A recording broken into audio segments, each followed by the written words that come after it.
Hi guys, thanks for coming back to our ever busy You Can Too kitchen. Today I'm going to be doing a recipe, well a couple of recipes. I'm going to do the original recipe and then I'm going to do Slimming World recipes that are very similar to the ones that I'm doing. The first one I'm going to do is a bread pudding. Now this was originally my Nan's recipe, although it probably came further back. I think Nan was one of 12 and so, you know, recipes were passed down and all the rest of it. So it's a good old recipe. First thing I want is a loaf of bread. I'm using wholemeal to get it slightly healthier, but it's not really a healthy recipe. All I'm going to do with this, it doesn't have to be pretty, just rip it into chunks and I'm throwing it in a bowl. Right, so I've torn all my bread up. Standard loaf of bread is about 800 grams. The recipe calls for 700 grams, but it doesn't matter if there's a bit extra. If you take the crusts off, that makes about 700 grams. I've actually put them in because, as I say, it doesn't matter if you have a bit extra. You can just save your crusts up, freeze them, and when you've got 700 grams, use those if you don't like your crusts. To that, I'm going to just pour on cold water until my bread is completely covered and submerged. Ordinary cold tap water. Just push the bread down in it, try and get rid of some of the air bubbles. It needs to soak all that, well, not all the water up, but it needs to soak a good quantity of the water up. Don't use hot water and try and speed it up because that will just turn the bread to pulp. It needs to be cold water. Okay, so I'm going to leave that soak for about an hour and then we'll come back to it. Okay, so my bread's had about an hour soaking. You can see it's good and soft and squishy, which is exactly what I want. So now I'm just going to take handfuls of it and squeeze the surplus water out. You still want it soggy, but you want as much of the water out as you can get because you don't want it wringing wet. So you can see how that's come out. Still a little bit, well, there's still quite a bit of moisture in there, but it's not dripping. Okay, so that's all my bread all squeezed out. I've thrown the water away, there's no use for that. Well, unless you can think of something, but I've never found anything yet. In my bread mix, I'm going to add 2 tablespoons, and I mean tablespoons, not teaspoons, of mixed spice. It needs to be good and strong because you eat this cold, the spice flavour tends to go off a bit, doesn't come through as strongly if you're only having it cold.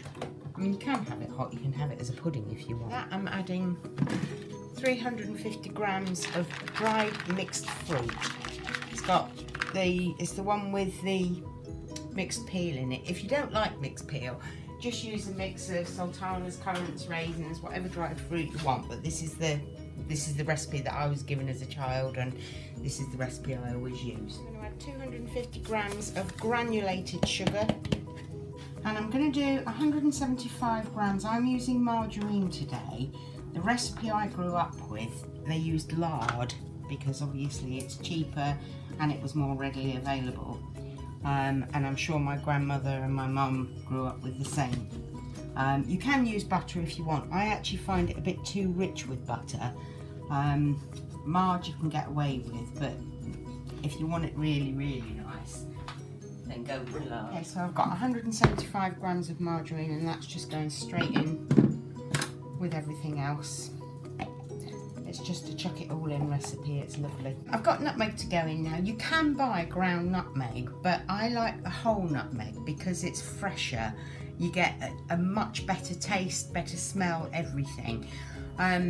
This quantity takes about a teaspoon of nutmeg, so I should say that's probably about half. And I'm just grating it on the fine side of my grater. So I'm going to put about half in and see how we're going. That's actually just over half. I've probably used about 3/4 again. It depends on the size of the nutmeg you use. It smells gorgeous. Right, I'm going to start mixing all that in. Right, I've got that part mixed in. Now I've got 4 eggs to go in. I'm going to add them one at a time. And I've just done something you should never do, and that's broken it straight into the mix. The reason you don't break it into the mix, I've only ever had one, but just occasionally you might get a bad egg. And if you do, when you break it into the mix, you've got to throw the lot away. If you break it into a separate bowl, then you only have to throw the egg away. But I'm going to be trusting today. She says tempting fate. And there we have it. Everything's really well incorporated. I can smell the spices beautifully. So what I'm going to do now is just scrape any excess off my spoon. I've got a 25 by 19 centimetre baking tray which I've already greased, and I'm just going to tip the mix straight into there. Okay, I'm just going to push that down into the corners. This is a really stodgy solid cake. It's not a light spongy area, it's a fill your boots cake. It's the kind of thing I used to send the men out with pack-ups. After they'd had their sandwiches or whatever, they'd have this and it would keep them full and warm all afternoon. And I'm just smoothing that round, making sure I've filled all the corners and everything's sort of pretty much flat. There we have it. And then just over the top of that, I've got granulated sugar in it, and just to give it a nice crust, I'm going to sprinkle some more granulated sugar over the top. I used to love this when we were little. Bite into it and you get that sugary crunch.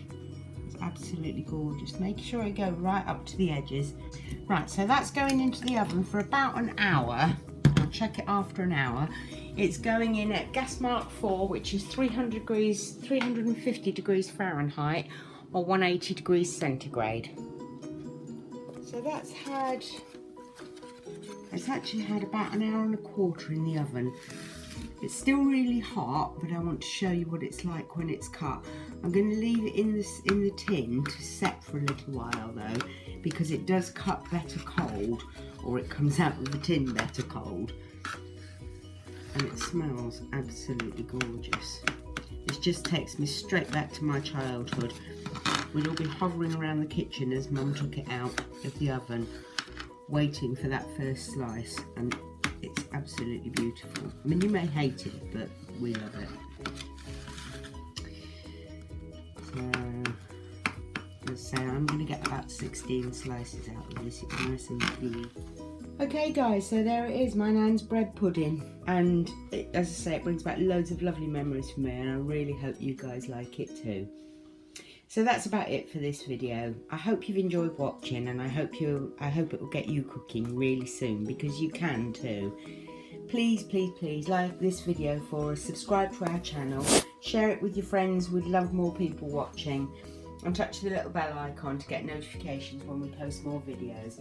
Thank you for watching today. I hope you'll join us again really soon in the You Can Too kitchen. Bye guys.